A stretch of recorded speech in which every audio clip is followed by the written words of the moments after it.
What's happening? Okay. Oh, are we live? Oh, we are. We are. We are live. Chalice, how are you doing? I'm tired, but I'm excited to be here with you, Paula. How are you? I am amazing. And you can't be tired when you're the one who chose this time. I'm just saying, okay? Okay. Well, look, you're giving me energy. I'm trying to. It's been amazing. I remember meeting you. We recently just met, which was end of July, and I think it was after the panel I moderated, Yes. and you came up to me and you're like, "We really need to talk," and then you promised me you would be back because you were rushing out, and I promised you that when you come back we will talk, but that never happened. I know we missed each other again later on that evening. I know, but when things are meant to be, they always find their ways, right? We ended up finding each other, and here we are. How are you doing today, apart from being tired? How has the week been? It's early September. How is September doing for you at the moment? I am welcoming in slowness and time to create this September. So I am welcoming in all opportunities to rest and get back into my own creative flow. And I love that because I remember when we had a brief talk, you did say that September is for you to welcome, and that's why you scheduled this for September. Because when we were talking, like, August is kind of crazy, but September, quarter 4, fall coming up, it is the perfect time. So I'm glad to have you here. Also, did I hear that you started dancing at age 4? I started dancing. I wish I was a dancer. I started singing at 4 though. Oh, okay. So it was not that. I mean, I feel like singing is more harder than dancing because you can teach people steps, but you can't teach people to have. I mean, you can try, but it takes a lot more effort getting a person's right voice compared to getting a person's right movements. I'm going to account that to talent because dance for me is a skill. Singing is a talent. It was just something I was blessed with. You show me what to do, I can do it. Now you show me a dance and how to do it. I am proud of myself because I just learned that Chris Brown challenge song. What's that song? The new song he came out with. You see, I'm not a big Chris Brown fan, but I love how he does his marketing and how artistic he is, because he's very artistic when I see the paintings and how his room, a house and whatever. Yeah. But music wise, like, and especially these days, I don't pay attention to new music. I really don't. So Have a capsule. Have a I'm in my playlist like I capsule. love my comfort songs and I'm sticking to them because the world is too harsh right now, and Yes, yes. I will say, like, maybe over the past month or so, I have fallen into the TikTok hole and everyone was doing the dance over there. And I was like, well, I need to learn how to do it. but that's the thing, you say talent, and I feel like talent you can teach. Talent Ac- is teachable compared to born with it, or what do we call that? Like, There actually is like a difference between talent and skill. And yes, we skill, you're oftentimes like born with tease it. this. Like, it's hard to teach somebody your skill. Like, they can learn certain way of doing it, but it will never be your skill. And that's why you can even teach people how to cook certain food, but if it's your skill for that food, even when they cook it, they'll still be like, yo, but it doesn't taste like yours. Like, yes, it's good enough, I can eat it, but I would still pick you cooking for me than me cooking it for myself, kind of thing. That's where skill comes in because skill is your willingness to continue to practice it. And people who are skilled, they've dedicated the time and energy to achieve a thing, to build their competence in something. Whereas when it's a talent and it's something that's given to you, oftentimes it's not cherished as much as something that you've built skill with.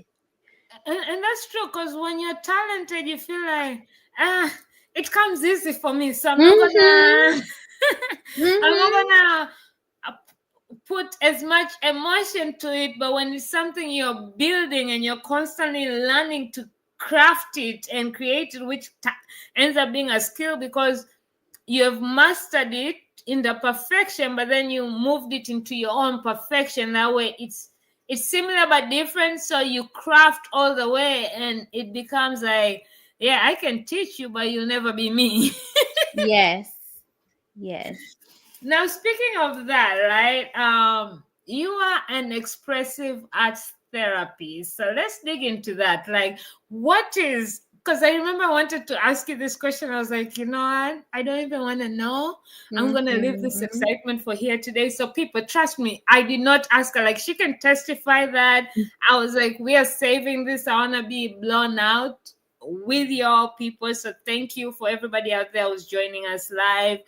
We appreciate it. For those who are not joining us live, you're probably listening to the bonus episode, because I will be dropping this as part of the bonus episode on Talk Show with P. But what is expressive arts therapy and how did you get into it? Yes. Expressive arts therapy is the use of a variety of artistic methods within the therapeutic space. Oftentimes, people know about art therapy, music therapy, dance therapy, but expressive arts therapy is the incorporation of all of those things, maybe even within one session. So, expressive arts also includes we talked about dance and movement, visual art making, music and sounds, but it can be utilization of your senses. So we could be doing things that deal with scent, touch, taste, smell, sight. It can incorporate nature and mindfulness techniques. It can utilize drama and psychotherapy and the use of role playing. It also incorporates writing too. Why did role playing sound so sexual? Is this supposed is that what it is, or it's a different kind of role playing? Just It's a different type of role playing. yeah. Not to say, honestly, like role playing is very common in therapy overall, but it's like when you're actually embodying a character, it takes on a different role. I love that. So how did you get into it? Because I don't think I've heard of expressive arts therapy until I met you. So how did you get into it? Like, how did you find out about this and you thought this is the journey I wanted to go in through? And how was that journey for you? Yes. I will start back to when I went to grad school for mental health counseling. I was like, I'm going to work with kids. I like playing. Hold on. Where did you go to grad school? Let's give I them a went, yes, I went to St. John Fisher. It is a small college in Rochester, New York. all right. But Continue. I will always highlight my alma mater for undergrad, Florida A&M University. Vamos, baby. Yes. Look, you see my pom-poms back there. All right. And we're going to talk about that. I have a specific formal question for you. So don't Okay. I was sleeping on them. No, baby, I got you, but go on. Yes. So I thought I was going to be a play therapist. I really enjoyed doing art related activities and sessions with clients. And then once I started doing work with children, I realized like you have to work with their parents too. And sometimes that can create some challenges. And then I also had to take whatever job I was offered right after I graduated. So I started working with adults. And I always felt like something was missing in my work. and I could not quite pinpoint what it was. So when I decided to transition into private practice, one of the things that I realized was that I worked really well with people who were within creative fields or who just really embodied creativity as a part of their character. And I started working with them. But at that point, I also felt some hesitation. I was like, something's still missing. I don't know what it is. So I explored possibly like becoming a nutritionist as well, to maybe do like food and mood. I explored Ayurvedic medicine. I was like, maybe I can explore creativity from like this wellness standpoint. And none of it felt like a good fit. And I utilized a lot of therapeutic techniques that incorporate creativity, but I was like, I don't necessarily know how to do art therapy. So I started looking around at programs and found expressive arts therapy. And I was like, this is perfect because I am not a visual artist. I can't necessarily say that I am interested in utilizing music in every single one of my sessions, but finding out about expressive arts therapy and how I can incorporate a variety of different art modalities into it was really helpful. And I was hesitant with creatives being like, most of their lives are centered around creativity. How would they feel about it? But my clients like welcomed it with open arms and have really found it to be beneficial. And I love that. And I think like creatives are always open as long as it's not, I feel like because being creatives, we're always thinking about out of the box. So anything out of the box gets us excited and Yes. makes it easy for us to say yes compared to if you just say a normal therapy and you're like, excuse me? Like, you know, and that's why maybe even with me and Rapshi with P, I tell people like when people ask me who are your ideal clientele, I'm like, in the gifting, I don't mind working with uh corporate side, but in everything else, I really wanna just be with creatives because working outside the box is what excites us and what makes us be alive. Even if eventually working outside the box brings you back inside the box, it's the way the journey of figuring that out was unconventional. Anything unconventional works for us. Mm-hmm.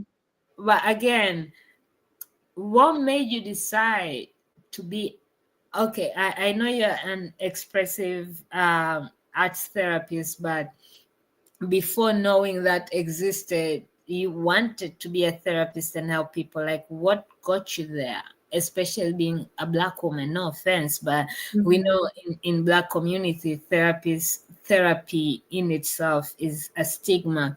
So we get excited when we see Black therapists because it's already hard enough convincing Black people to go to therapy. So Mm-hmm. you see Black therapists, you're like, at least I can say, hey, you can go to a Black therapist. It doesn't have to be, you know. So what got you into therapy? I mean, to into the journey of becoming a therapist. I will be honest, I fought it for a long time. I fought it for a long I time. think that's the same thing. Half of the time, I ask people who end up being in the workforce, like police or everything, especially being Black, they're like, yeah, I did not want it, but and I tried to fight it, but continue. That is so funny because I actually, once upon a time, I wanted to be a police officer. I was like, you know what? I am going to be the next detective on the first 48. Okay, I'm going to be There's out some here shows solving crimes. I mean, there's some shows that make you feel like being a detective is compared to what happens in real life outside. But if you watch TV shows a lot, they can make you feel like, yeah, maybe that's the journey I should go to because the cop seems to be like, but also we forget that that's not real life. Well, look, I watch the real life ones though. I love it. So I am a Dateline, 48 hours queen. Okay. When I am writing notes, I am watching Dateline. It's motivation for me. I always think like, Not man, that was Dateline being really motivation. it's motivation for me. Like, ooh, okay, yes, this story is good. Let me write this note so I could keep watching, see what's happening. Yes, I am a crime junkie. I love it.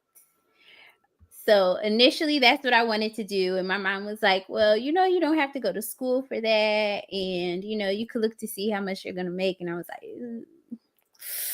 I don't know about that. So I, I went to school to become a pharmacist. That is how I ended up at FAMU. And I was like, yes, I'm going to become a pharmacist and I'm going to work at the drugstore and I'm going to bring my money home and I'm going to live a fantastic life. And one of the things that I'm really grateful for was I was in a vocational and skill building program when I was in high school. And when we came back for the summers, they were like, hey, we'll offer you jobs and you can do work that's within our realm related to what you do. So they had me working at a group home and they didn't have a pharmacist on staff, but they would have me do the med rounds. And I hated it. I hated it. I was like, I want to talk to the psychiatrist. Why you got these kids on all this medication? Oh, I hated it. I was like, they're rooting for the kids. Like, they don't deserve to be treated like this. And I was like, okay, I'm going to be a nurse. And then it registered to me like, girl, you are not going to be a nurse. You do not like blood. You are not going to want to do shots and all those things. And ironically, in the midst of that, I had to take a psychology class. And my friends were like, this class is so hard. And I was like, it's hard. I love it here. I love it. I was like, you need help? Let me show you what to do. And then it clicked. Like, that's where you need to be. So I pursued my undergrad in psychology, and the intention was always like, I'm going to go get my PhD and, I'm going to be a psychologist. But then, life happens. I had a baby literally a month after graduation. And I was like, I need something that is going to like accommodate my new life as a mother. The fact that you walked through the graduation 8 months pregnant is kudos to you, right? Thank you. Yes, I made it. I was not gonna not graduate. Amen to that. You walked Yes. the stage like the champ you are. Thank you. Yes. And so I was like, I need something to do. I tried to be like a stay-at-home mom for a couple months. I was like, yeah, this is not for me. I need something to do with my time. Well, that's funny because normally when you're working, you're like, I can't wait to get a man who just tells me stay home and be. And then once you actually taste staying at home, even though there's money coming in, it's like I get so bored. I'm like, yes, I get with the kid, but there's that period of where the kids are at school. And I'm sorry, even if I'm gonna be a stay-at-home mommy, I'm gonna need a nanny as well. I'm sorry. Like, I'm not doing clean up for these kids every day, every fucking day for this kid and this man. No. Let's talk about it because I'm one and done. You ain't gotta worry about me having it anymore, okay? I am one and done. And I always say, if I have to have another one, you better have a nanny. You better have everything to go with it, okay? I don't want to go to that 9 months process. I only want to do that once. So in my head, I'm like, God, give me twins, a boy and a girl. Because I want both, but let them come once. But if only one shall come once, that's it. We're done. Like, I'm not doing this all over again. I'm sorry. Yeah, I was like, ooh, yeah, it was cute then. I was younger. I was still young. You had and the like, energy, yeah, this is so time. cool. Yeah, and then I realized like this baby sleeps all day, and I'm just in the house watching Maury Povich. Like, I need something to do. So I went back to school and got my master's in mental health counseling.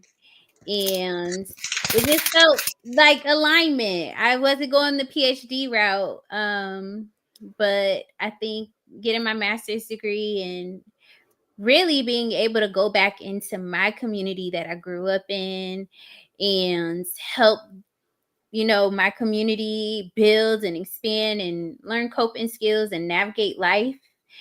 I think that served as a great foundation for my career. I love that. So how old is your baby right now? I'm almost done. I'm at 14 now. I'm She almost says she's almost done. You still got a Mhm. long way to go, but okay. Really, I'm not But, but, counting the but, days, but I got like three years, couple months. yeah, but the fact that you made it to 14, like, I'm sorry, like you've Thank been you. keeping a whole human being alive for 14 years. It ain't easy. Now, speaking of FAMU, how did that shape you as the person you are today? I think that has shaped me not only in like building intense love for myself and being around a community of Black people who are striving to break barriers themselves. I think it provided me with the motivation and drive to excel, even to this day, still. Like, FAMU is a point of connection in many aspects of my life. But I think as a clinician, the education that I got at FAMU, I couldn't have gotten anywhere else. And to really understand psychology from a Black experience and how to support clients from that sense, I really think that it supported me in being able to offer culturally sensitive care.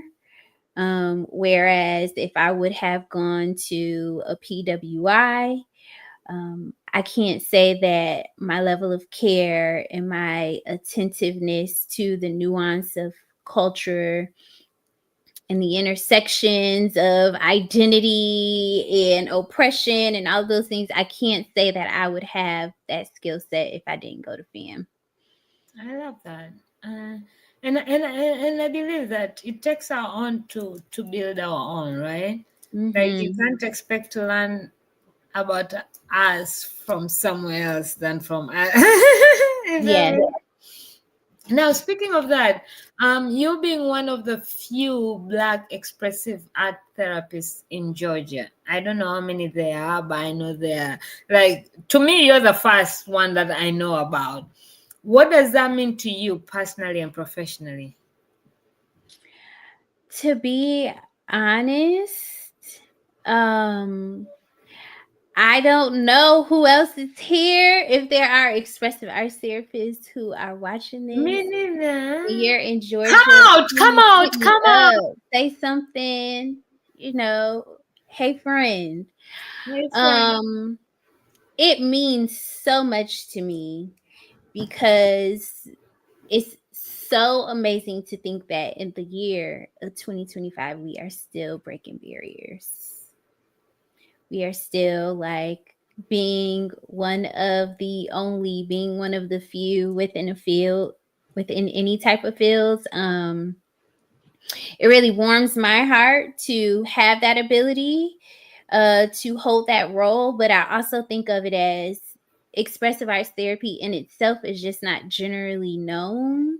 And so when people are thinking about going to therapy, and let's be real, like sometimes we want to go to therapy, but we're not ready to go to therapy. We don't have the language to communicate what our experiences are. It brings me immense joy to be able to be like, all right, I know you're going to cuss me out. You don't want to draw today, but I'm going to let you draw something and you're going to tell me how terrible your drawing is. But when I see it, it's going to highlight things that you have not even been able to communicate with your words that we can acknowledge is here. I think that being an expressive arts therapist, especially for our community, opens doors and new pathways to healing that we haven't always been aware of. And I love that. And that's why I think my podcast was born, because I was like, I get it, there's therapy and medication, but I feel like more out there that people can do apart from therapy and medication, because some people don't like to talk to people, and that's Mhm. okay. Like, you can't force them. That doesn't mean they don't believe in therapy, they just don't want to talk to outsiders. Or anyway, especially if they can't even talk to you, who is their friend. And then there's the medication. I'm a person who doesn't believe in medication personally because of the experience I've had with medication. But that doesn't mean that's everybody, but that doesn't mean I'm also alone in that. Right. So, and then that means there's some people who also don't believe in therapy and medication. So those are the two options that are already thrown out of the window. So what else is there? And that's why I like having these conversations on my podcast, because people share different ways of how you can release your stress, or um execute your mental wellness in ways that you wouldn't even think. Somebody talked about an orange on their face. Somebody talked about painting as being a relief. I Mhm. myself, podcasting was my relief, and that's why I have a book coming out, How Podcasting Saved My Mental Health. Is my depression gone? No, but anytime I think about recording with somebody or I get anxiety before then, because people say, you if you don't care, you don't worry, right? So however Mhm. many times you've been on the stage or you care, you're supposed to feel anxious and nervous because you care. But then once I get in there and having this conversation, look at how I'm smiling and my energy is up. Like, once we finish this in 1 hour, I'm like, where do I put all this energy? Because the energy is Mhm. just pumped down. So there are different routes, and I love that, and I want our people to know that it's okay if you don't fuck with therapy or medication, but there are all these other routes. Like, I never knew about expressive art, and I feel like in our community that should be a number one therapy, because we, no offense, but we are very creative people in our community, and Yeah. most of them are suffering. So the fact that they have a way to not only express their art, but also express their emotions and feelings and everything in one part, why the fuck not? So thank you for doing that and bringing that. And with that, I'm gonna ask, because as a creative, how does creativity help people heal? Since you're in the expressive arts therapy, so you have seen a lot of creativity and people getting healed with their creativity. And even though I personally also say I've been healed by my creativity, like, I'm still healing with my creativity, but I want to hear from you as a professional. Okay. Well, the first thing I will note is that within the African diaspora, there is a strong connection between creativity and spirituality. And so, spirituality, oftentimes, just from history, has been a space of healing and restoration for us. And so, our willingness to tap into creativity in that way really just aligns with like what our inner knowing knows what's best. Also, language is a challenge. And so sometimes language cannot always describe or define what an experience or an emotion has been like for us. Our connection to symbols as people, it registers. And so that is one of the reasons why creativity is so helpful, is because it allows us to connect with some of those things that are just like inner knowing, right? Like you see red, most people think stop, right? Versus, being able to make that connection in your brain, like, oh, I need to stop this. Art, specifically visual arts, can be very helpful in that way. Another reason why creativity is helpful is because it is really the ability to generate new ideas and execute them, bringing them into life. And when we think about the challenges that we face when it comes to our mental health, it's really figuring out how to navigate different challenges and problems that we faced. And so when we have built a skill set and we've built the ability to trust our intuition, which is one of the things that I really appreciate about utilizing art in therapy, it creates this overview and this greater sense of inner confidence that we can battle the different challenges and engage and fight and win the different mental wars that we are faced with. And that's not true, because I believe I told a few friends recently, and I'm like, yeah, I'm following my intuition. My intuition has never left me hanging. Like, I might not like what the direction is taking me or it's making me feel, but it's right. And not to put anybody on the blast or anything, recently a friend of mine who we fought, and she ended up getting married to the reason we fought is because I told her not to marry the person she was about to marry. And we fought. I didn't attend her wedding, whatever. And as of recent, she reached out and said, we're getting a divorce. And it's not funny, but it's also kind of funny. Like, and I'm a person who laughs at bad shit. Like, I one time saw my grandmother trip on the stairs, and she's an old lady, like an old lady. You laughed, Paula. And the, you see what I mean? Like, the first reaction is gonna be laughing your ass out, because like you're literally right there watching. Like, I'm not the person who the first reaction is gonna be get help. Oh my god, let me go help. No, my first reaction is gonna be like, oh my god, that fucking shit happened. And if I can record it, I'm gonna record it, because I'm that girl. I'm sorry. But I love embarrassing moments because they create great stories, and great stories come with great proof if you have it. So, message to myself: do not fall in front of Paula. Do not fall in front of her. Not only fall, you can do a lot of other shit, baby. I'm gonna record and laugh, and then tomorrow be like, bagam. So now let's talk about that.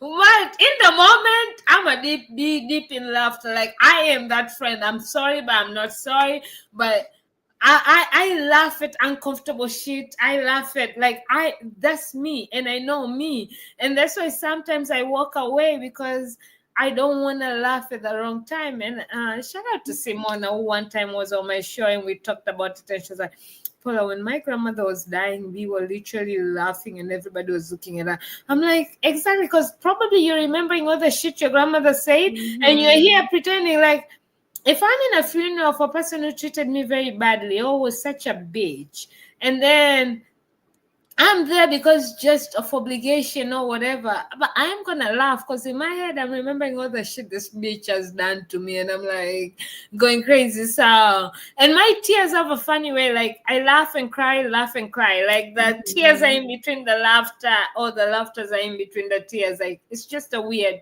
way. But so I literally, when she told me she was going through a divorce, I laughed, because in my head I was like, I told you not to marry this motherfucker. You didn't listen to me, but my intuition told me to tell you. My intuition didn't sit right with this. My intuition didn't allow me to come to your wedding. There was so many reasons why, but now I gotta pretend like I give a fuck about this divorce you're going through.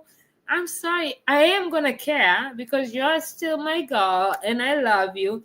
But people, listen to intuition, and if you have friends who the intuitions are, because I'm a Cancer and I'm also an empathy, and so my intuition, like, even my dad has said, like, Paula has told me when she has given me, like, hey, I don't like this girl, when my dad was dating, like, and he would listen to me, and he would go and look, and he would be like, oh my god, this shit are right, because I also pay attention a lot. So I don't just say it to be like hurtful or like I don't give a fuck. Like I'm really saying it because it's the things I'm feeling, and that's why I roll how I roll, how I connect with people who I connect with, and I move the way I move because of my intuition and how strong it is.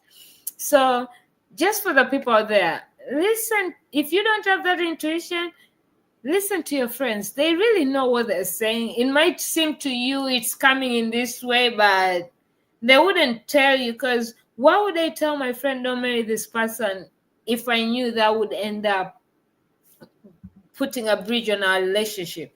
That means I'm not just playing with you, because I know some of you all are surrounded by fake friends who people don't really care about you, so you're not sure what to trust. But if somebody is willing to put their relationship with you on the line by telling you the truth, maybe you should listen, and it ends up sorting this anxiety, depression we have, because sometimes all of this we bring it on ourselves as well, because of all the pretendence we have to do, all the carrying on we have to do, even though we know things are not right with us, but we have already done it, so we gotta continue.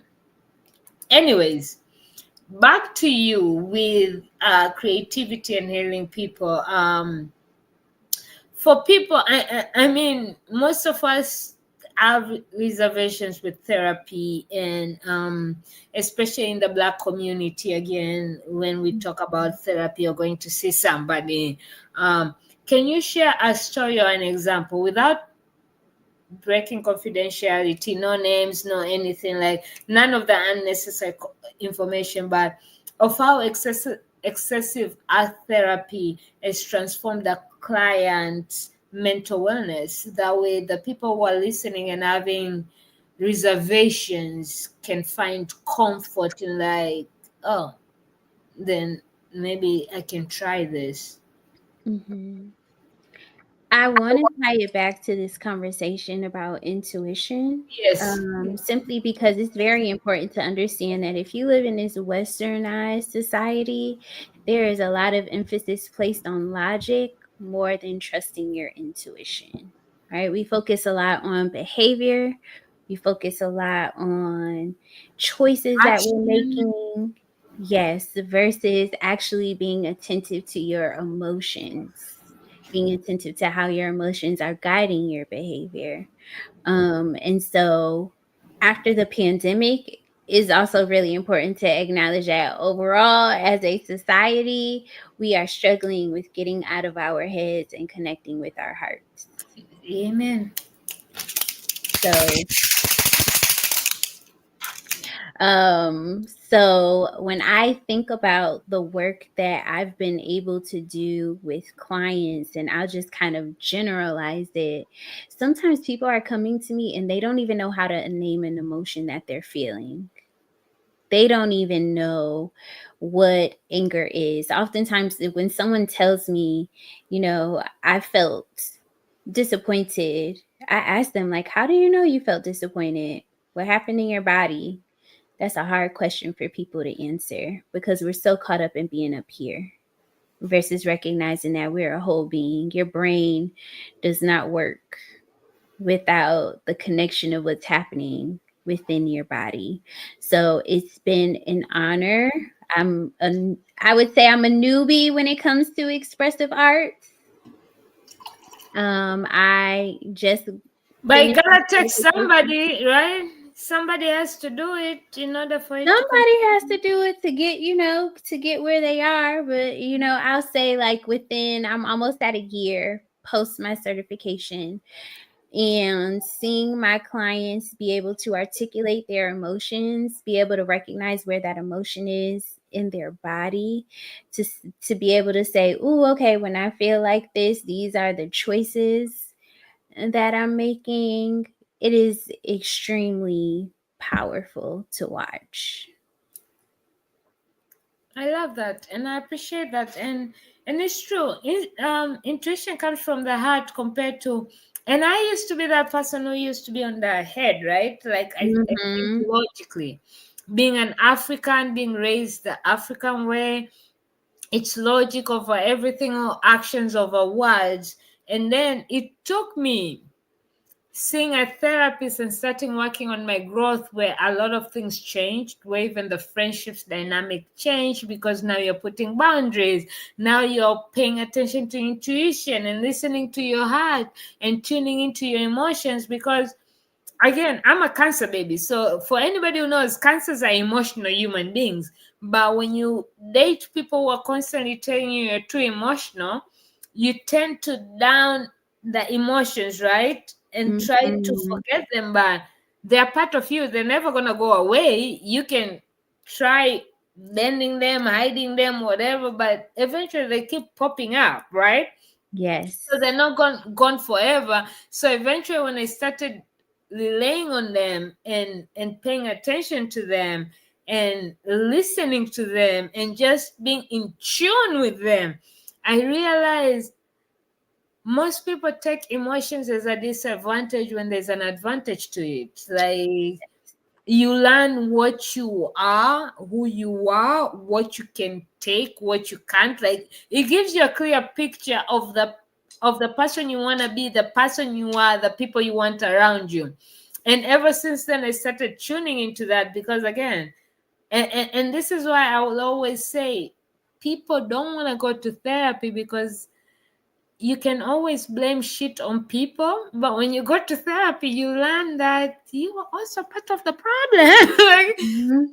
you can blame it to people as much as you want, but there's certain things you were the problem. And it's okay to acknowledge that, hey, I was the problem. There's certain things I initiated, there's certain things I am wrong and working on them, but people are not willing to own up to their own problems. They're just willing to point fingers.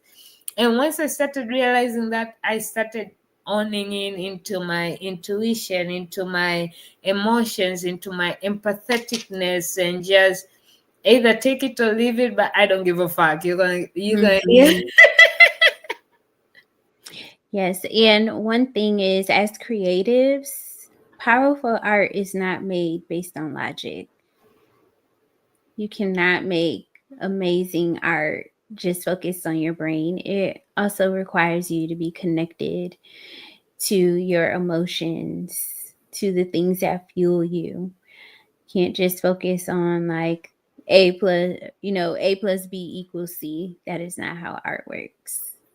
Very true. And speaking of that, so what would you say this expressive art therapy, who's this for? Do they have to be artistic?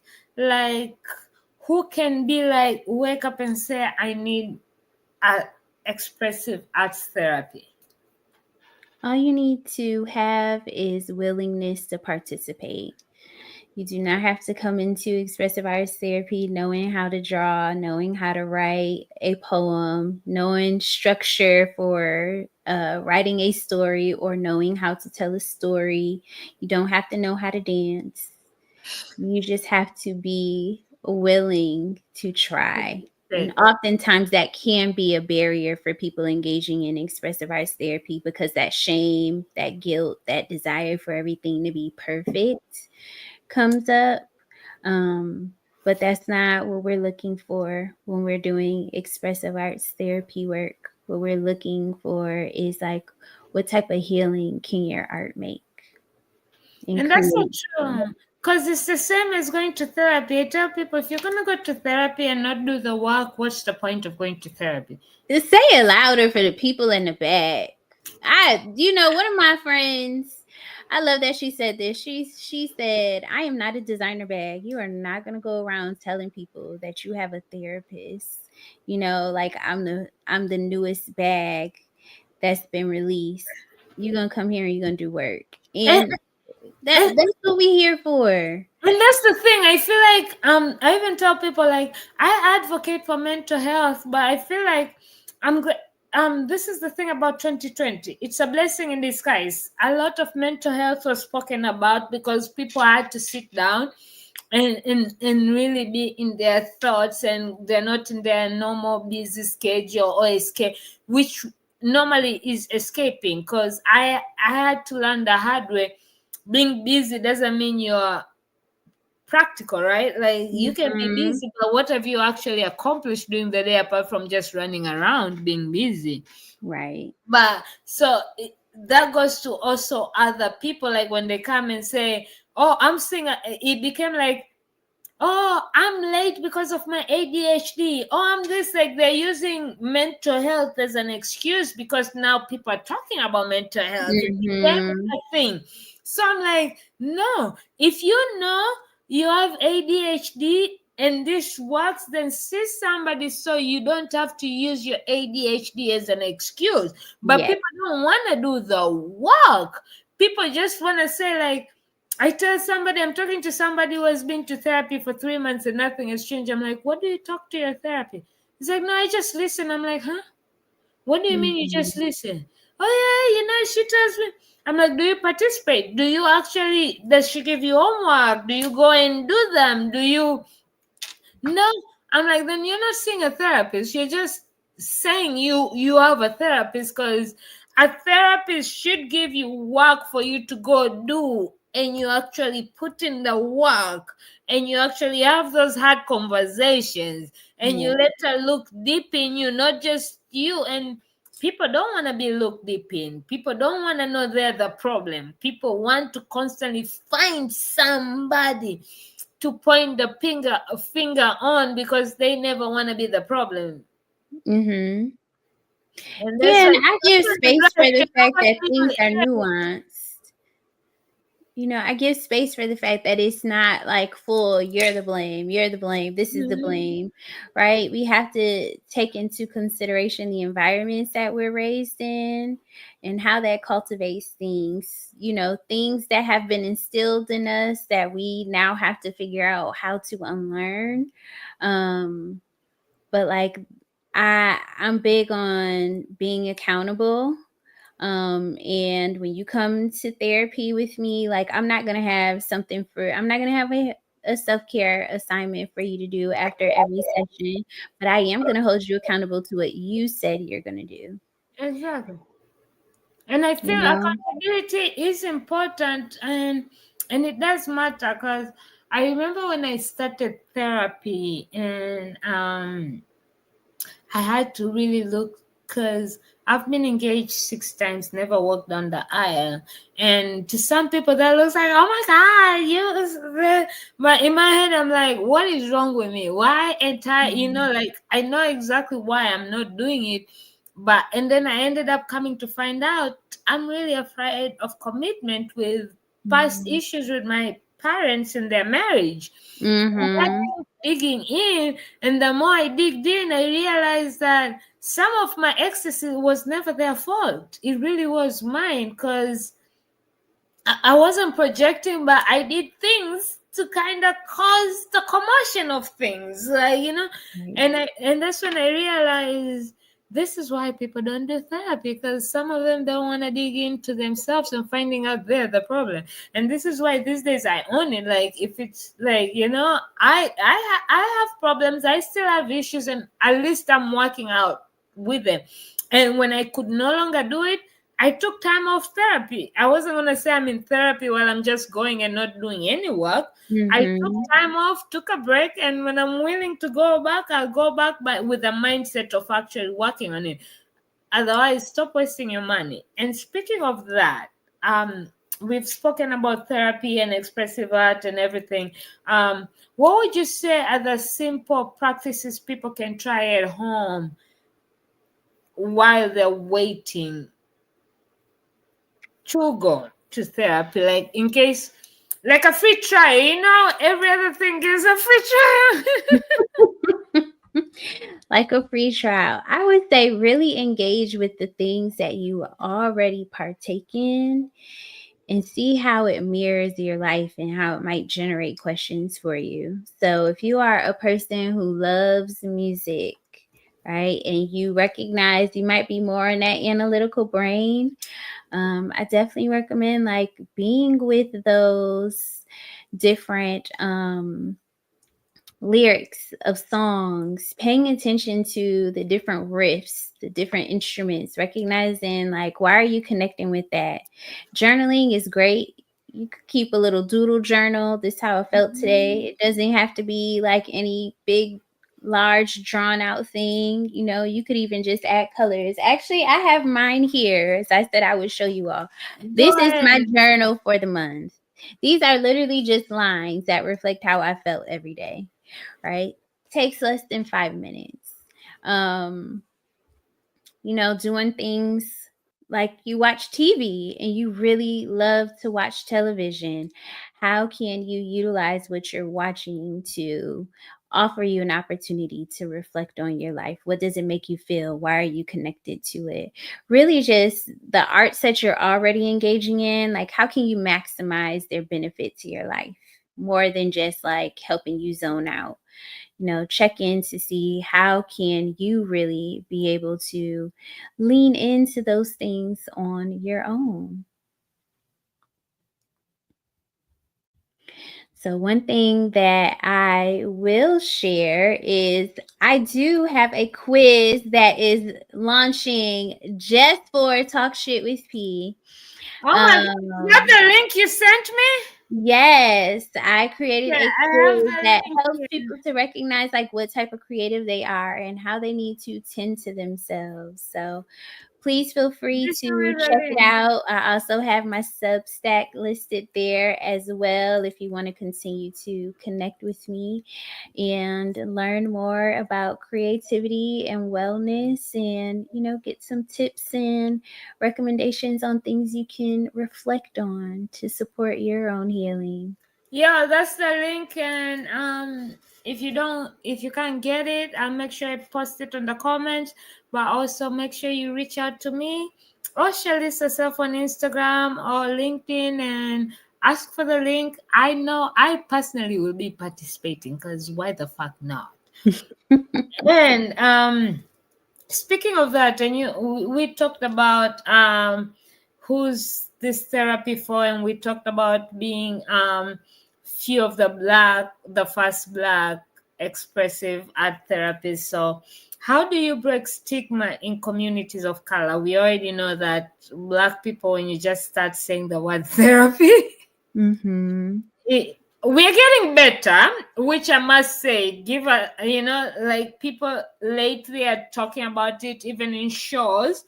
I've watched amazing shows where people are constantly talking about therapy and going back. And this is why I'll always be thankful of 2020. I feel like 2020 brought up mental health a lot because people had to deal with it. But it's still a stigma. We still have a long way to break, especially in the black community, and me being in Africa where it's still something big. So what are the challenges you have faced as one of the few blacks in the field, and especially with breaking the stigma in communities of color? What I will say for myself is I think I'm somewhat in a bubble now. I don't really hear too many conversations like that. Honestly, when We people love the bubble, huh?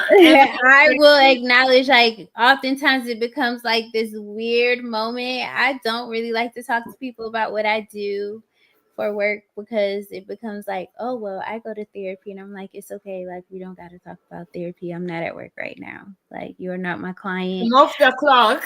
Yeah, I'm off the clock. Respectfully live your life the way you want to. I am not here to judge, correct, none of that. I'm trying to, And I feel like that's the thing when trying to they know you, vibe out.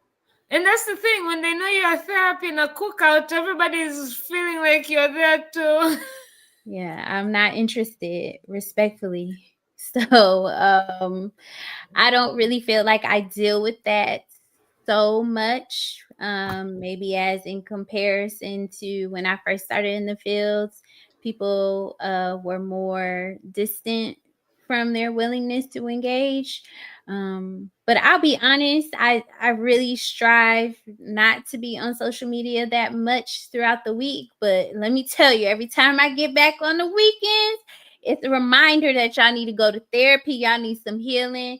Y'all need something.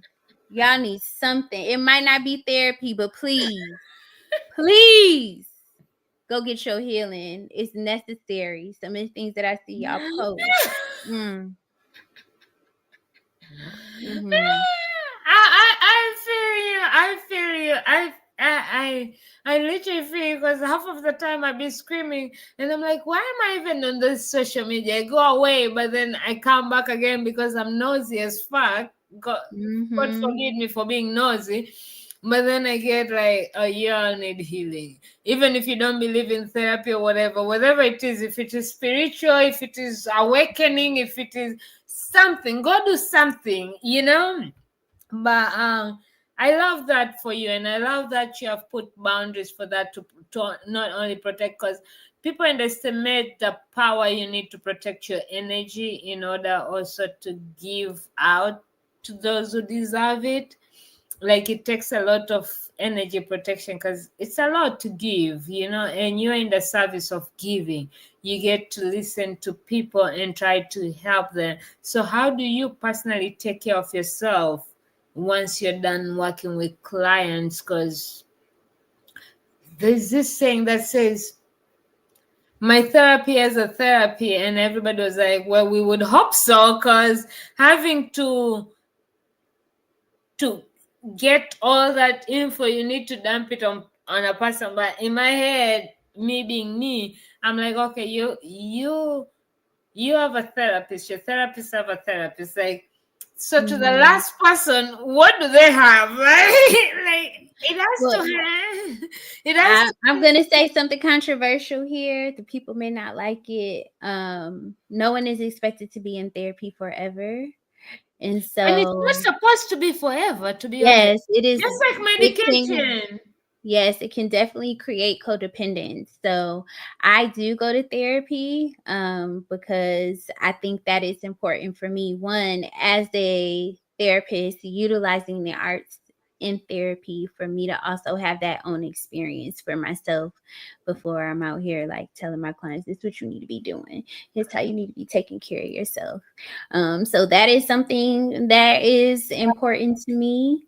I'm also realistic with myself in saying, like, that's not going to be my continued journey throughout me being a therapist. And I have that same expectation for my clients. I love working with them, but I'm not meant to be here as a part of your life for the rest of your life. I'm here to help you build skills and tools, which is why it's important for you to lean into your intuition and to be able to trust yourself so that you can make good decisions on your own and you don't feel like you have to come to someone else to kind of affirm or correct you on those things. And I find little ways to do art in whatever way I can, right? Because I'm a mom and mom life busy, okay? Amen. So, I might not have, the luxurious self-care days that are like promoted on social media all the But it time. doesn't need to be that, you know. Self-care Exactly. doesn't need If to be. I can make sure this six pack's still here, and I can make sure I make me a little art for 5 minutes. I'm a happy girl. I'm a happy girl. I mean, even somebody telling you, hey, I'll babysit your girl for the night, that's self-care for you. Because I'm going to bed, okay? I know y'all want to be outside. I'm be in that bed. Watching Dateline. You in this deadline. Well, oh my God, I love that. And I love how honest you are, because, and I think that was my fear with medication, because I've seen people who are so, unlike therapy, I've seen people leave therapy, but I've also seen people dependent, but more so on the medication, where people try to get out of medication, but then they feel like they can't cope, even though they're in a position where they can. But because in their mind, it's like, I'm so dependent, just like alcohol or weed or anything, right? You sometimes think you need them, but you really don't. You can survive without them. They're not needs. They're supposed to be supplements, right? Like, in case, by the way, like, let's have fun. So I've seen that, and I think that was one of the reasons why I really hated medication over therapy.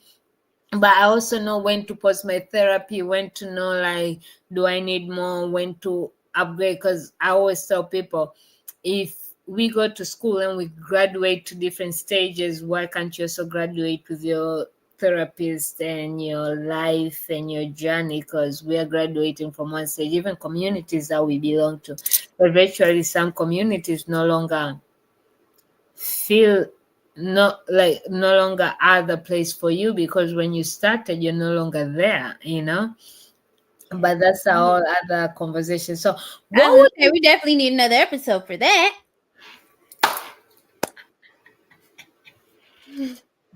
I know that's right. Like that's a whole other episode. But you spoke about therapies and stuff. So, what is one myth about therapy you want to bust out? Therapy does not always have to be hard work. I like to have fun. I like to laugh.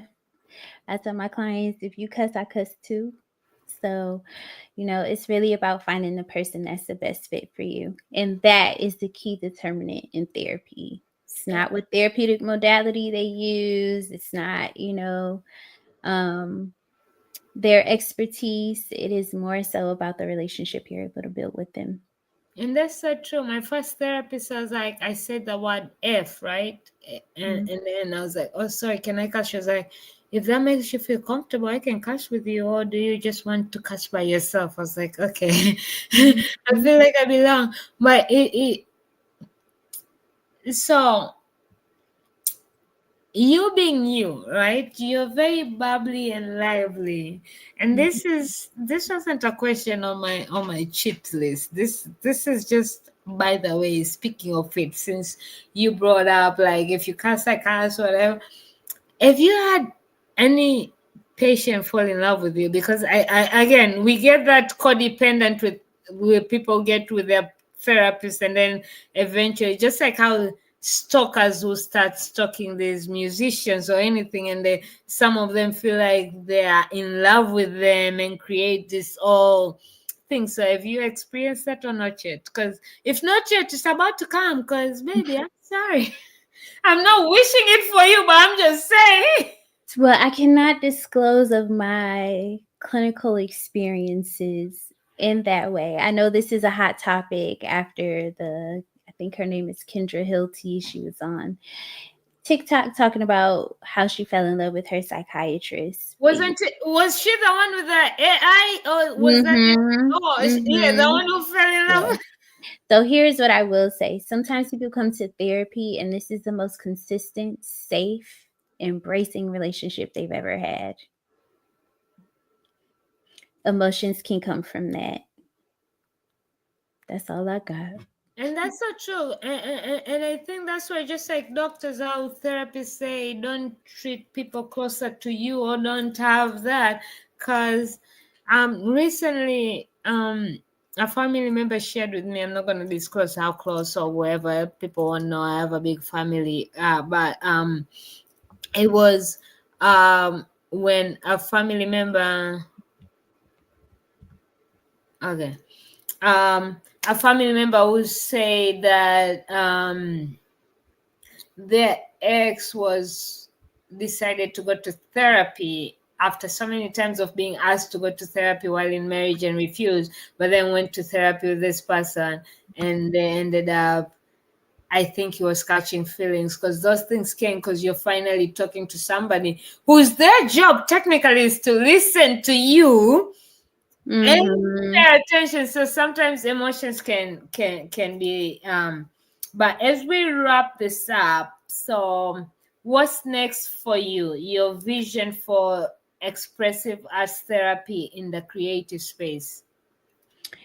Next is making it more accessible, really, supporting creatives and tending to their emotional wellness, beyond the couch. And that's why it would be really beneficial to me if you all engage with this new quiz that I created, finding out your creative archetype, because based upon that, I can start to curate some, unique, one of a kind experiences that support you on your wellness journey wherever you are. I love that. So people, make sure you reach out to me if you haven't gotten the quiz. The quiz will be around. I'll also make sure to post it right after this, so y'all can go get and have fun with it. Chalice is amazing. She's easy to talk to. She's available for Q&As or just a chat, whatever you like. So Chalice, as we come to an end, thank you so much for spending an hour with me. Thank you so much for finding me after the event. Thank you so much for hanging out with me, and I feel like our relationship is just getting started, and I'm excited Yes, to yes. continue running with you. And I think I will end up taking one of your, just to see what expressive art therapy can do for me. There's never a pain in trying something new. You never know what might work for you if you don't try. So let the people know where they can find you, how they can connect with you, and all those amazing things. Yes, I am at Chalice Creates on all platforms. So don't judge me because I don't really like being on social media like that. But I'm trying to get back out there. I'm gonna try. But yes, find me there, Really, or you can find really. yes, or find me at www.chalicenelsonlpc.com. All right. Well, thank you so much again for hanging out with me. And for everybody who have missed this live, it will be a bonus episode on Talk Shit with P, dropping sometime. But until then, peace and love to y'all. Bye. Thank you, Mama. Thank Go handle your you. go handle your call, and I'll send you a message with the updates for anything else. Go do your call. Oh, Yes, we will wait, connect wait, wait, soon. wait, wait. I didn't end it. We're still live. What the fuck? My bad.